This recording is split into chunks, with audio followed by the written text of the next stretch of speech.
Good morning 12th class. बच्चे आज हमारा टॉपिक है सेल्फ इंडक्टेंस। बेटा बहुत इंपॉर्टेंट टॉपिक है, समझना क्या होता है सेल्फ इंडक्टेंस। बेटा बेटा आप लोगों को इस चीज का पता है कि अगर कोयल कोयल अगर ये मान लिया कोई मेरे पास एक कोयल है, सिंपल बेटा, ये आप लोग पढ़ चुके हो।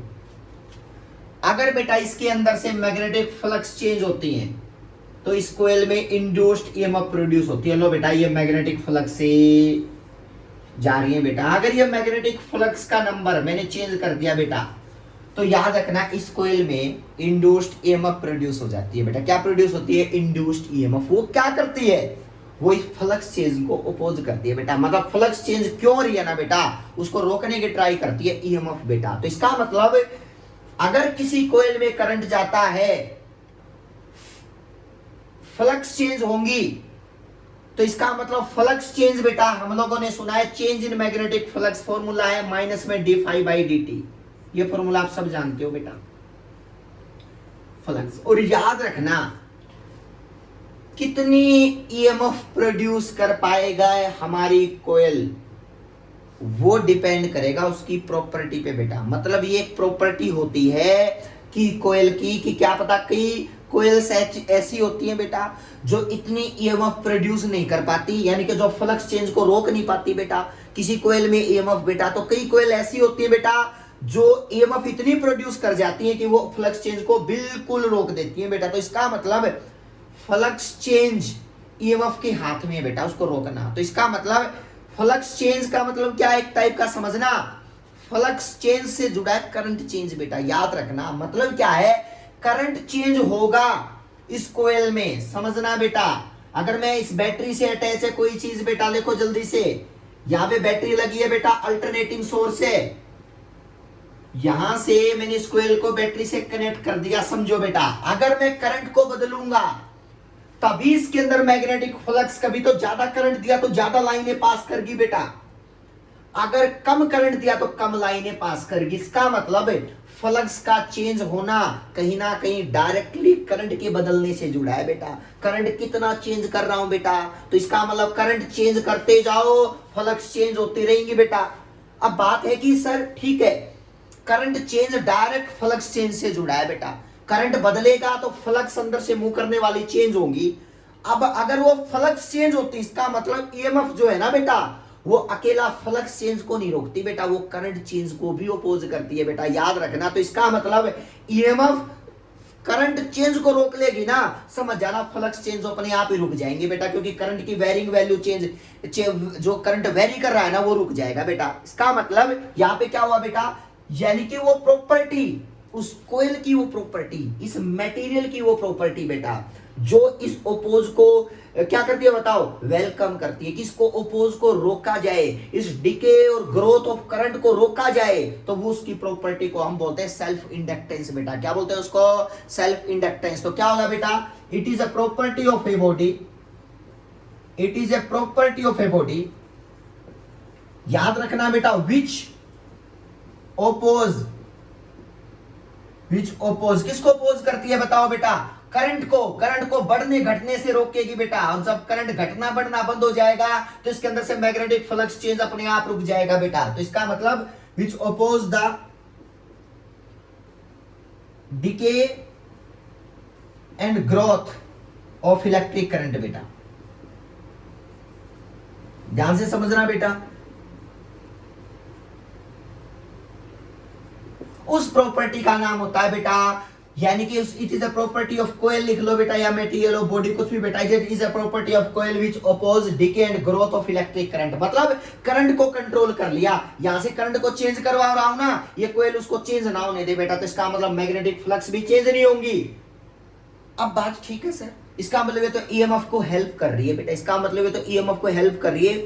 ईएमएफ भी तो यही चाहती है कि फ्लक्स चेंज ना हो, ये प्रॉपर्टी भी यही चाहती है कि ये ना हो। इसका मतलब कहीं ना कहीं सेल्फ इंडक्टेंस उसकी ईएमएफ से जुड़ी चीज है ना बेटा। यानी कि ईएमएफ तो एक वोल्टेज होती है, ऐसा करती है बेटा, लेकिन ये तो एक प्रॉपर्टी होती है मटेरियल की। हर प्रॉपर्टी की अपनी अलग अलग होती है बेटा।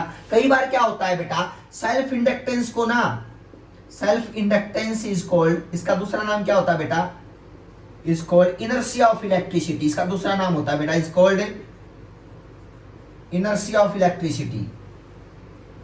इलेक्ट्रिसिटी। बेटा यही मतलब हुआ, इनर्शिया होता है वो प्रॉपर्टी जो बदलना नहीं चाह रही है बेटा, अगर स्टेट को चेंज नहीं होने देना चाह रही उस प्रॉपर्टी को हम बोलते हैं इनर्शिया। हमारी बॉडी का सुना होगा 11th क्लास में, सेम चीज यही है। अगर ये 2 एम्पियर करंट जा रहा है, इस बैटरी ने अचानक से 10 दे दिया, तो बेटा याद रखना एक कोयल को एक्सेप्ट नहीं होगी ये चीज, ये इस प्रॉपर्टी को एक्सेप्ट नहीं होगी बेटा, जिसको हम बोलते हैं सेल्फ इंडक्टेंस बेटा। तो इसलिए सेल्फ इंडक्टेंस को इनर्शिया ऑफ इलेक्ट्रिसिटी बोल देते हैं कि ये जिस स्टेट में करंट जा रहा है ना, जितना जा रहा है वही जाता रहे, बदलाव ना आए, तो इसका मतलब इस मेटेरियल के प्रॉपर्टी को बोलते हैं सेल्फ इंडक्टेंस बेटा। समझ में आई बात? अब वो प्रॉपर्टी की वैल्यू अलग अलग होगी, कई कोयल का सेल्फ इंडक्टेंस अलग होगा, कई कोयल का सेल्फ इंडक्टेंस कम होगा बेटा, कई का ज्यादा होगा। तो वो किस पैरामीटर से डिफाइन किया जाएगा? वो डिफाइन किया जाएगा कोफिशिएंट ऑफ सेल्फ इंडक्टेंस से बेटा। तो हेडिंग डालो coefficient of self inductance, coefficient of self inductance बेटा, समझना बहुत इजी है बेटा। इसको L से डिनोट करते हैं बेटा। ये है बेटा जो हमें बताएगा कि ये फ्लक्स को चेंज होने से कम रोकेगी कोयल, ज्यादा रोकेगी बेटा। समझना, इसका मतलब सेल्फ इंडक्टेंस ईएमएफ की हेल्प कर रही है बेटा, हेल्प कर रही है ईएमएफ की। तो इसका मतलब सेल्फ इंडक्टेंस की वैल्यू क्या आएगी बताओ? इसको L से डिनोट करते हैं बेटा। अब बात है इसको डिफाइन कैसे करेंगे, देखना बेटा। आप लोग एक चीज याद रखोगे बेटा, मैं इस चीज को रब कर रहा हूं, देखो स्टेटमेंट को रब कर रहा हूं, आप लोग नोट करते चलना भाई। आप कह रहे हो सर देखो इसको मान लिया आई करंट दिया, समझना बेटा, इसको आई करंट दिया इस सोर्स के थ्रू, और इसके अंदर से पता आई करंट ने कितनी फ्लक्स प्रोड्यूस कर रखी थी? 5 कुछ भी बेटा। तो इसका मतलब 5 करंट का फ्लक्स के पास होने से डायरेक्ट रिलेशन है ना, करंट को एकदम बढ़ा दूंगा तो फ्लक्स की वैल्यू बढ़ जाएगी इस कोयल के अंदर से बेटा, करंट को घटा दूंगा तो वैल्यू घट जाएगी। तो मतलब करंट का फ्लक्स के साथ डायरेक्ट रिलेशन होता है ना, तो क्या लिखोगे बताओ? Flux is directly proportional to electric current बेटा। याद रखना, कोफिशिएंट ऑफ सेल्फ इंडक्टेंस की स्टेटमेंट पढ़ रहे हैं बेटा, क्या होता है coefficient of self inductance, heading डाल लो बेटा इंडक्टेंस। अब सुनना ठीक है सर, L से डिनोट किया जाएगा कैसे? देखो बेटा, फ्लक्स किसी कोयल में से पास होती है ना, वो डायरेक्टली प्रोपोर्शनल होता है करंट कितना दिया इस कोयल के अंदर बेटा। तो इसका मतलब करंट देने वाला कौन है? सोर्स बेटा। तो इसका मतलब 5 इज इक्वल टू, जब प्रोपोर्शनल का साइन हटा दूंगा तो I आएगा बेटा। तो याद रखना ये 5 इज इक्वल टू LI बेटा। ये जो कांस्टेंट होता है ना, इसी का नाम होता है कोफिशिएंट ऑफ सेल्फ इंडक्टेंस बेटा। यही होता है वो जो प्रोपोर्शनल का साइन के लिए आता था, self inductance. 5 is equal to LI। अब L किसके को होगा बताओ डेफिनेशन? 5 by I. अब इसको मैं डिफाइन करता हूं बेटा, कोफिशिएंट ऑफ सेल्फ इंडक्टेंस को कैसे डिफाइन करोगे? पहले इसकी यूनिट लिख लो बेटा, यूनिट ऑफ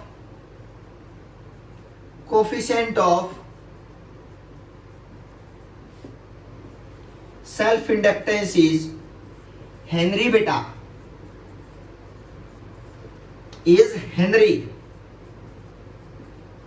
इसको H से डिनोट करते हैं बेटा। ये कोफिशिएंट ऑफ सेल्फ इंडक्टेंस कितना है जो इसको अपोज करने से रोकेगा, इसकी जो प्रॉपर्टी होती है बेटा, उस प्रॉपर्टी को हेनरी से डिनोट करते हैं, हेनरी बेटा। अब सुनो, 5 बाई आई क्या होता है बताओ? यानी कि फ्लक्स कितनी बदलती हैं करंट के साथ, flux produced by per unit current, flux produced by per unit current बेटा। तो क्या बोला जाता है बताओ? फ्लक्स प्रोड्यूस्ड पर यूनिट करंट क्या बोला जाएगा बताओ? Coefficient of self inductance. एक डेफिनेशन है बेटा, ये दूसरी भी बताऊंगा बेटा, तो एक डेफिनेशन लिख लो जल्दी से। कितना करंट देने से कितनी फ्लक्स जाएंगी, पास होंगी, तो बेटा उसको बोलते हैं, उनका रेशियो को बोलते हैं, इसकी coefficient of self inductance property बोलते हैं बेटा। तो लिखो L क्या होता है बताओ जल्दी से। यहां पे देखो बेटा, यानी कि इसकी डेफिनेशन है बेटा, फ्लक्स प्रोड्यूस्ड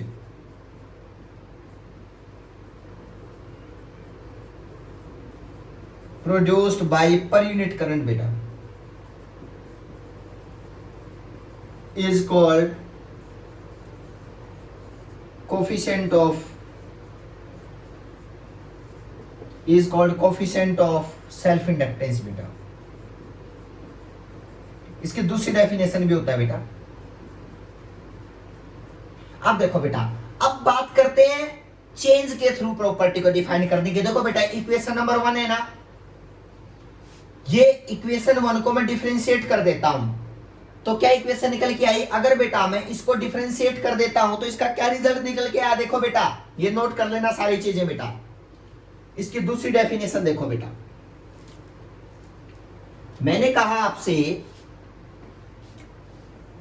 इसको मैं डिफरेंशिएट कर दूं तो क्या बनेगा? D phi by D t, L constant है तो बन गया d I by D T. बेटा d phi by D t का रिलेशन क्या बताया था? Minus d phi by D t क्या होता है? ईएमएफ, तो माइनस ई। देखना बेटा दूसरी डेफिनेशन बेटा, तो एल की वैल्यू क्या निकल के आ गई? Minus E upon D I by D t. लो बेटा दूसरी डेफिनेशन नोट कर लो। अब डेफिनेशन क्या है? कोफिशिएंट ऑफ सेल्फ इंडक्टेंस की। बेटा याद रखना, induced EMF produce in a coil by per unit rate of change of electric current. बेटा यानी कि rate of change of electric current अगर यूनिट होगा तो कितनी ईएमएफ प्रोड्यूस होगी इस कोयल के अंदर, उनका रेशियो बोला जाएगा कोफिशिएंट ऑफ सेल्फ इंडक्टेंस। मैंने कहा था ना कि ईएमएफ की हेल्प करेगा बेटा, एक ही बात है, ये प्रॉपर्टी होती है, ये वोल्टेज होती है जो ये अपोज करती है बेटा। तो प्रॉपर्टी, ये वोल्टेज होती है जो उसको रोकने की ट्राई करेगी फ्लक्स चेंज को। तो इसका मतलब देखो आ चुका है बेटा, यानी कि इसकी डेफिनेशन में आ चुका है बेटा। देखो यानी कि कोफिशिएंट ऑफ सेल्फ इंडक्टेंस को कैसे डिफाइन करूंगा? बहुत ही सिंपल है बेटा। अगर मैं कहूं आपसे कि coefficient of self inductance is defined as coefficient of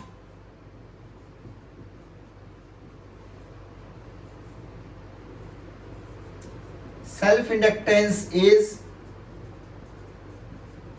defined as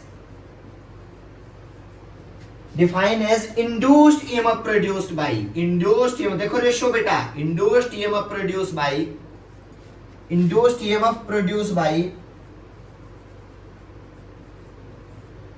per unit di by dt है ना, rate of change of electric current है बेटा, by per unit rate of change of electric current, rate of change of electric current। लो बेटा इसकी दूसरी definition है, यानी कि अगर rate of change of electric current अगर यूनिट है, unit rate of change of electric current अगर मैं करके देखता हूं तो जो ईएमएफ होती है ना उसी को बोलते हैं सेल्फ इंडक्टेंस की इक्वल बेटा। E is equal to L बन जाएगा। अगर D I by D T 1 ampere per second बन गया तो बेटा, तो इसका मतलब देखो ईएमएफ और एल एक ही बात हुई ना, ये वोल्टेज होती है, बस वो प्रॉपर्टी होती है जो रोकने की ट्राई करती है बेटा। तो ये E इज इक्वल टू, ये रिलेशन याद रखना, L is equal to minus E upon D I by D T. The coefficient of self inductance is defined as induced EMF produced by per unit rate of change of electric current बेटा। तो मतलब ये definition आपको याद होनी चाहिए बेटा, L is equal to E upon D I by D T. अब देखो बेटा दूसरी डेफिनेशन, अब बात क्या है? ठीक है सर, हम प्रॉपर्टी समझ में आ गई, ये डेफिनेशन और एक ये रिलेशन, दोनों रिलेशन टिप्स पे होने चाहिए भाई। अब आगे बढ़ते हैं।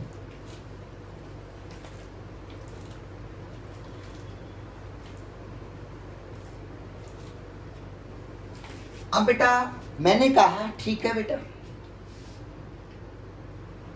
H is equal to L is equal to E upon, अगर मैग्नीट्यूड बेटा E upon D I by T, तो माइनस ई आता है ना, मैग्नीट्यूड लगा दिया बेटा मैंने, देखो D I by D T. अगर बेटा इसकी यूनिट हेनरी है तो 1 हेनरी को डिफाइन करो। इसकी यूनिट हेनरी है ना बेटा, तो डिफाइन 1 हेनरी बेटा।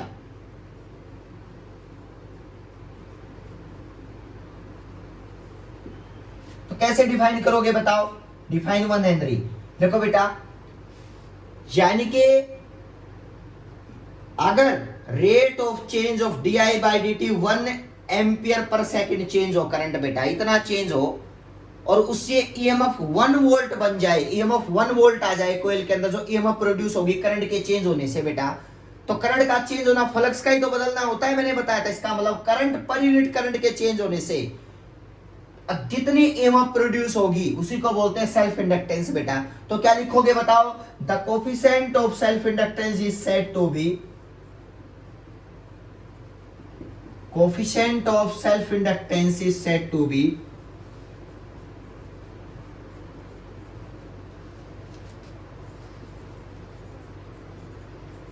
1 Henry,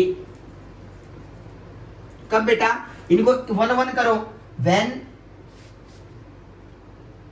rate of change of electric current D by D T बेटा, रेट ऑफ चेंज मतलब डी बाई डी टी बेटा, rate of change of electric current 1 ampere per second बेटा, produce कितनी ईएमएफ प्रोड्यूस करे बेटा, जब coil के अंदर produce an EMF of 1 volt बेटा, यहां से सुनना 1 वोल्ट। अगर 1 एम्पियर पर सेकंड में बदलाव करंट में 1 वोल्ट ईएमएफ प्रोड्यूस कर देना, तो समझ जाना सेल्फ इंडक्टेंस कितना, कोफिशिएंट ऑफ सेल्फ इंडक्टेंस कोयल का 1 हेनरी बेटा। तो इसका मतलब 1 हेनरी को डिफाइन करना कोई बड़ी बात नहीं है बेटा, आपको ये रिलेशन बड़ा इंपॉर्टेंट है, याद रहना चाहिए बेटा कि करंट का चेंज होना ईएमएफ प्रोड्यूस करता है। सुनना बेटा, अगर कम करंट चेंज हो, ज्यादा ईएमएफ प्रोड्यूस हो जाए, तो समझ जाना प्रॉपर्टी ज्यादा वाली है ना, मतलब रोकने के लिए ज्यादा अच्छी प्रॉपर्टी वाला मटेरियल है ना, जो स्ट्रांगली अपोज करेगा। अगर बेटा ज्यादा करंट चेंज हो जाए, ईएमएफ कम प्रोड्यूस हो कोयल में, तो इसका मतलब है वो प्रॉपर्टी क्या कहती है कि ज्यादा चेंज को अपोज करने वाली नहीं है बेटा। तो इसका मतलब देखो, मैंने कहा था ना, ईएमएफ का काम, सेल्फ इंडक्टेंस का काम ईएमएफ कर रही है बेटा। देखो यहाँ पे आप सुनो, ठीक है बेटा, दोनों आपस में आप लोग याद रखोगे। अब बात क्या है बेटा कि कोफिशिएंट ऑफ सेल्फ इंडक्टेंस पे कुछ कॉम्बिनेशन बनते हैं, देखना बेटा।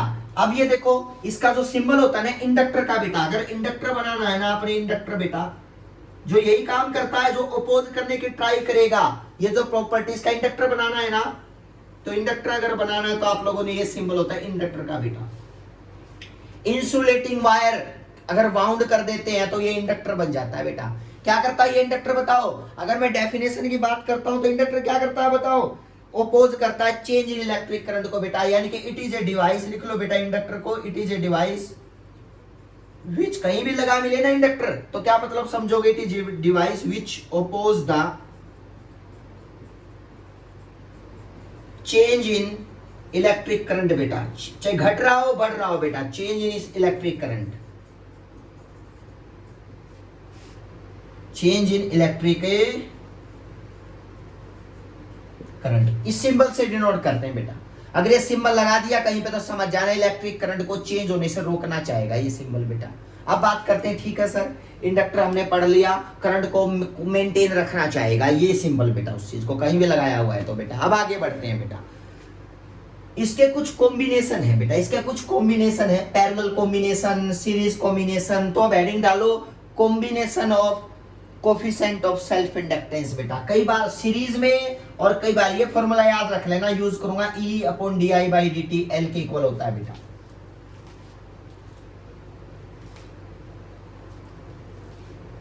ठीक है, अब देखो कॉम्बिनेशन ऑफ इंडक्टर बेटा, कॉम्बिनेशन ऑफ ए इंडक्टर या सेल्फ इंडक्टेंस के थ्रू उसकी वैल्यू आएगी ना, सेल्फ इंडक्टेंस। देखो बेटा, फर्स्ट क्या है बताओ, सीरीज कॉम्बिनेशन,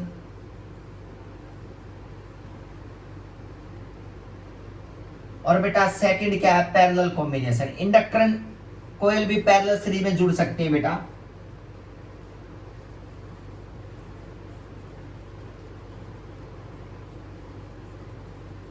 अब बात करते हैं सीरीज कॉम्बिनेशन का बेटा, तो हेडिंग डालो सीरीज कॉम्बिनेशन को अलग से। मान लिया बेटा जो करंट को अपोज करने वाली चीजें है ना वो सीरीज में जोड़ रखी है बेटा, देखो इस तरह से, ठीक है, कोई प्रॉब्लम नहीं है, सीरीज में है बेटा, दो कोयल है आपस में, ये सीरीज में जोड़ रखी है। करंट दे रखा है बेटा, यहां से करंट दिया और यहां से बेटा ये सोर्स है करंट देने का बेटा, तो मैंने सोर्स लिख दिया इसके सामने। अब आपको ये पता होना चाहिए कि दोनों कोयल अलग अलग है बेटा, इनकी प्रॉपर्टी अलग अलग है बेटा। मान लिया इसका coefficient of self inductance L1 है बेटा, जो रोकने की ट्राई करेगा, वो प्रॉपर्टी बेटा। इस प्रॉपर्टी की वैल्यू जो अपोज करेगी उस प्रॉपर्टी की वैल्यू कितनी, L2। ये डिजाइन किया गया बेटा, L1 L2 सबको पता होता है कि ऐसी प्रॉपर्टी का मटेरियल देना जो ज्यादा रोक पाए, ऐसी प्रॉपर्टी का देना जो कम रोक पाए, मतलब ये चीजें आपको याद होनी चाहिए बेटा। अब सुनना बेटा, आप लोगों ने बताया दोनों सीरीज में है, सीरीज में करंट दिया I, तो दोनों में तो I जाएगा बेटा, पहले 0 था फिर I आया बेटा, इसका मतलब अगर मैं इसको चेंज करूं आई से डी आई, कुछ भी बदलाव किया बेटा तो अपोज करेगा, ये भी अपोज करा ईएमएफ प्रोड्यूस करके, तो क्या बन गया बताओ। मान लिया बेटा ये इसके पास एक बिल्कुल सिंपल प्रॉपर्टी है कि ये चाहेगा कि ये करंट को अगर मैं बदलूं ना बेटा तो इसके अंदर ईएमएफ प्रोड्यूस हुई बेटा E1 मान लिया बेटा इस कोयल के अक्रॉस, और इस कोयल के अक्रॉस जो ईएमएफ प्रोड्यूस होगी बेटा वो होगी E2, समझना बेटा। इसका मतलब सोर्स अगर करंट को बदलता है तो इन दोनों कोयल में अलग अलग ईएमएफ प्रोड्यूस हो जाएंगे बेटा, कोई प्रॉब्लम नहीं है बेटा। अब सुनना क्या होगा बताओ, हम जानते L होता है बेटा E upon D I by D T, देखना बेटा ठीक है बेटा। इसके अक्रॉस अगर मैं प्रॉपर्टी लगाना चाहूं ये वाला फॉर्मूला तो क्या बन गया बताओ, L1 is equal to E1 upon D I by D T. जब करंट चेंज करना चाहूंगा बेटा, अब जितना करंट इसमें चेंज होगा उतना इसमें चेंज होगा क्योंकि तो सीरीज का कॉम्बिनेशन है बेटा, तो इसका मतलब D I by D T. L2 देखो बेटा L2 क्या बन गया बताओ, E2 upon D I by D T, ठीक है बेटा। अब क्या हुआ E1 E2 यहां से क्रॉस मल्टीप्लाई करके वैल्यू निकाल ली तो E1 की वैल्यू कितनी आई, E1 आया बेटा L1 D I by D T. E2 कितना आया बताओ, E2 आया बेटा L2 D I by D T. ध्यान से सुनना, इसका मतलब देखो बेटा, इसका मतलब ये रिस्ट्रिक्शंस है ना E1 E2 की, यानी कि अगर मैं सोर्स की वोल्टेज E बोलता हूं बेटा कि E वोल्टेज की सोर्स प्रोड्यूस करी तो बेटा क्या करेगी वो E1 और E2 में क्या होगी बताओ। यहाँ पे E अगर वोल्टेज दी है तो एक तो E1 और E2 दोनों को अपोज करने में वेस्ट हो जाएगी बेटा, तो क्या लिखूंगा बताओ, E जो होगा बेटा that is equal to E1 plus A. ध्यान से देखना बेटा, तो क्या बन गया बताओ, E अपॉन में E1 E2 की वैल्यू पुट करो बेटा जल्दी से, L1 D I by D T plus L2 D I by D T. अरे बेटा D I by D T common लेके डिवाइड कर दूं तो E अपॉन में क्या आ गया बताओ, D I by D T is equal to L1 plus L2। मतलब क्या है, इसको बोलते हैं टोटल कॉम्बिनेशन बेटा। इसका मतलब इसको कॉम्बिनेशन का यानी कि ईएमएफ मतलब है ये सोर्स है ना, ये दोनों का कंबाइंड सिस्टम का सोर्स है, तो कंबाइंड ईएमएफ ये कोएफिशिएंट ऑफ सेल्फ इंडक्टेंस निकल के आया कंबाइंड वाला बेटा, तो इसका मतलब इसको L बोल दिया। तो L किसके को लगा सीरीज में, इसका total combination of A self inductance निकल गया L1 प्लस ए L2 बेटा। सीरीज कॉम्बिनेशन इस तरह से ऐड होंगे बेटा, मतलब ये प्रॉपर्टी डायरेक्ट ऐड होती है सीरीज में लगा दी जाए तो बेटा L1 L2 L3 L4 बेटा। पैरेलल में सेम पैरेलल में करोगे बेटा तो पैरेलल के अंदर ये पैरेलल में कनेक्ट करोगे बेटा, आप खुद करके देखना बहुत इजी रहेगा बेटा। तो आपका रिजल्ट पता है क्या आएगा, 1 by L is equal to आएगा बेटा 1 by L1 plus 1 by L2। बहुत ही इजी रहेगा बेटा अगर पैरेलल कॉम्बिनेशन में करोगे तो that is becomes parallel combination बेटा। क्लियर है, ये रिजल्ट सीरीज में मैंने निकलवा दिया, पैरेलल आप लोग कर सकते हो बेटा, पैरेलल वाला होमवर्क है आपका।